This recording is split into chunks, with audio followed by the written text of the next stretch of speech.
Welcome, Khaligraph. Wagwan, what's good? What's good, bro? I like it when people say Wagwan. Is it because of my locks? Nowadays, before I went Rasta, very few people said Wagwan. Now everyone tells me that all the time. What's good, bro? I'm easy, I'm okay. I'm just out here living life. Yeah, living large, bro. We try. All right, so now I'm going to start off with a question that this one, it's going to pack a bit of a punch. People have said that they've noticed a change in your appearance. Yeah. And they say that maybe you've been taking the Vera Sidika route, if you know what I'm saying. So what do you have to say to that? Well, right now, you already know me. My name is Khaligraph Jones. And right now, I'm living a different kind of life compared to the life I used to live some 4 years ago. You know, I'm drinking clean water. I'm driving my own cars right now. I'm not walking out there in the sun, getting burned. You know, I'm going to, my shorty introduced me to this thing called, like when you go to the salon, they scrub your face, you know? Okay. Those kind of things, you know, and So what you're saying basically is that the good life, it's the good life. This is I'm supposed to look like. The Khaligraph you used to know, I was Khaligraph who was undergoing through a lot of problems, you know. But right now, God has been good to me. You're wearing Versace glasses, bro. Look at me today. I'm out here looking official and all that. You don't even see me like this. I see your glasses, bro. Like I don't know if anyone can zoom in on those shades. Those are Versace. I can see them. So basically, you're saying you've not gotten any chemical help. It's just the Lord above and the good life. Yeah, I'm just grateful to God for this life that I'm living right now, and I believe it keeps on getting better and better. So. All right, so there you have it. You can stop asking Khaligraph those questions. He has answered you. Now, a lot of people have said that you're one of the cockiest rappers out there. That, you know, a lot of your songs seem to be, you know, chokozing other rappers. What do you have to say to people who say things like that? I don't have nothing to say to them. That is their own opinion, you know? Everybody is entitled to an opinion, and if you tend to think so, then just go with it. But do you think you're cocky? I don't know. Do you think I'm cocky? I mean, I believe that in hip-hop, you have to be a little cocky. You know what I'm saying? Like. So you do think so? Yes, I do. But that's not necessarily a bad thing, is it? It is what it is. It is what it is. So now let me ask you this, right? A lot of people, the thing that grabs people, especially your fans, is how fast your flow can get. Like you start off pretty chill, and then before you know it, you've left people in the dust, like you are flowing at the speed of light.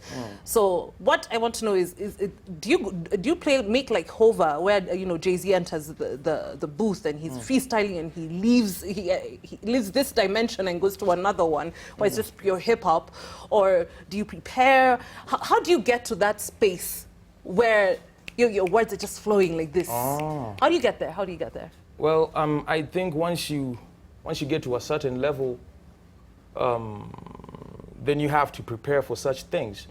I came out here today. I was prepared for what I did. You know what I did up there? I saw you. Yeah, I was prepared. So it's just a matter of practicing and always being ready. Yeah. So it's not random. I just don't go out there like, yeah, you know, this is national TV and we're trying to keep it clean. Yeah, exactly. If I was to freestyle out there, freestyles are unpredictable. I might start cursing and whatever, but I don't want to do that. Yeah, because it's national television. It's national television. Yeah, we're trying to keep it cool like that. All right. So one of the you know the things that has always like grabbed me, especially since Julius Yego, is you know your style of music, your sound. So how would you describe that particular sound? Because a lot of MCs have tried it, but it seems that you're the one who's put your stamp on it. So what would you describe your current sound as? I don't know, man. I never really put a name to it. I just do what I do when I go to the studio. It's just natural like that. So I don't know. I'm just doing music. Yeah, it's just music. Like, so does anyone inspire you? Like, yeah, of course, of course. I get a lot of inspiration from a lot of people. Am I supposed to mention them? Yes, sir, please. Rappers or who? Rappers, singers, violinists, taxi drivers, whoever, man. Hova. Yeah, Jay-Z. Eminem, Slim Shady. Yeah. Kendrick is also cool. Etc., etc. Yeah. So I want to know what is in your iPod right now. What are you playing on repeat right now? I don't have an iPod, unfortunately. On your computer, MP3 player, in your car, what are you listening to on repeat? Listening to the OG. Who's the OG? Khaligraph Jones. There we go. Yeah. You listen to yourself, so Yeah. you're your biggest inspiration. You see, but I listen to you're cocky. You see, that's what I'm telling you, being cocky is not a bad thing. But it's cool. I think I'm just answering questions according to how I'm being asked. Yeah.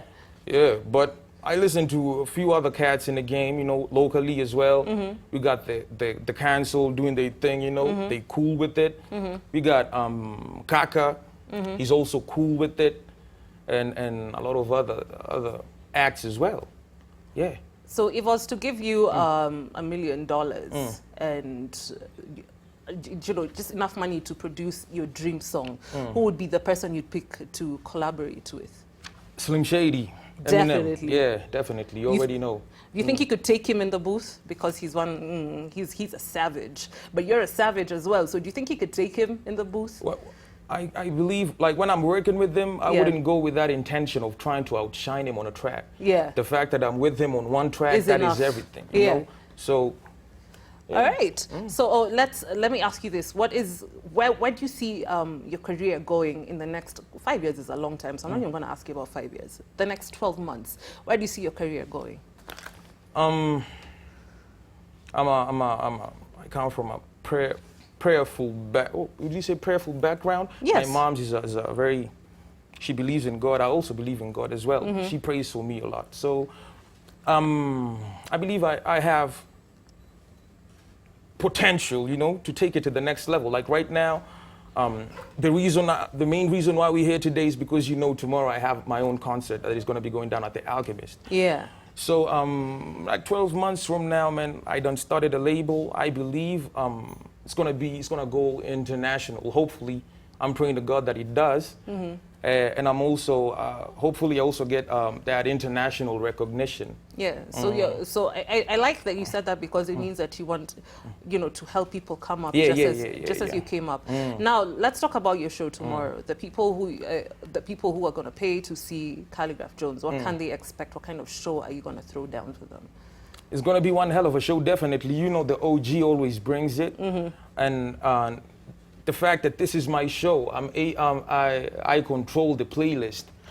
I've been called for a lot of shows before. I've been performing for a minute, but because they ain't my shows, I'm only limited to performing some tracks, you know? Yeah. But because this is my show, I'm going to be performing, like, the performance set is supposed to last for 1 hour 30. Hopefully, everything goes down well. Oh, that's a long set. So I'm going to be performing my tracks, you know, from back in the days. Yeah. I'm supposed to be releasing an album soon, so I'm going to be also dropping exclusives off the album on the show. And we're also going to be using a live band. Ooh. That is a whole new experience for me and to my fans as well. Well, basically, the show is about, you know, me giving back to the fans, because they have supported me all through up to where I've reached right now. And I'm so grateful for that. Yeah. Okay, now let's talk about your brand new track, Charlie Ya Ghetto. Charlie Ya Ghetto. Charlie Ya Ghetto, yes. So let's talk about that track right now. What was your inspiration? What was your thought process? What was your creative process like until, you know, you heard what... You saw my face when I was listening. You put some stank on that track. You made my face go like, So what was your creative process? First of all, before that, the track, I featured Rayvanny from Tanzania. Yes, Rayvanny, yes. He was on the hook. He came through on the hook. That was crazy. Well, the concept, I was just in my zone. Because I remember the first verse, I put it on IG, like off those clips that I freestyle. They always go viral. So we had people talking about like, yo, Jones, this is a very dope verse if you can put it on a track. Because I just, I recorded, I did a video randomly, just off the gate, like. And from the reception I got off that, it was cool. So I decided to make a song out of that. Coincidentally, Rayvanny also checked it out on IG. And he contacted me. He's like, yo, man, I want to be part of that track. So yeah, that is how it happened. He came through. I brought him. We did the video as well. And yeah, man, it's just a track, self-explanatory, man. Yeah. Charlie Ya Ghetto.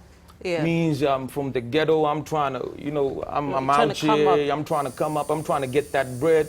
trying to get that paper, trying to get that money, trying to get that moolah, trying to get that guala, trying to get that guap. Yeah. I think you'll have to see me after the show and tell me all those names for money, man, because I never heard some of them. So now, the rumor, on the rumor mill, a little bird told me that, you did this collabo with Rayvani. Then he went and did a track with Bahati and released it. That sounds an awful lot like what y'all did together. So I want to know, is that story true? Is there beef? What's happening there? I ain't even heard of that, man. Where do you get these stories from? I got them. A little bird told me. A little birdie. Is a little birdie a liar? I'm not gonna comment about that, but the track, my track is cool. Yeah, I'm happy. It's gonna be, hopefully it's successful. Yeah. And I'm an optimistic kind of guy. So whatever happened, I'm not gonna talk about nothing. Yeah. As long as my track is intact, we got a dope video to go with it. Yeah. That's all that matters at the end of the day to me. So when is the video coming out? The video is supposed to be dropping next week on Saturday. On YouTube? Of course. Yes. Of course, on YouTube. I wanted to drop it tomorrow, but unfortunately, unavoidable circumstances, you know how this industry is. Yeah. Sometimes a little this and that, but next week on Saturday, I'm going to be dropping a video.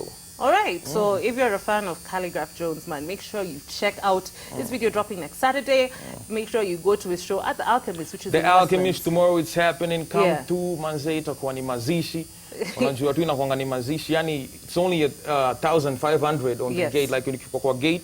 Ukitaka ku get tickets in advance, even right now, mymook.com. Tickets going for 1,000. Unajua, come to support Kenyan acts. Me, I'm a Kenyan act. I'm trying to take it to that level, and it can only be possible if you people support me. So, yeah, and to my fans out there, appreciate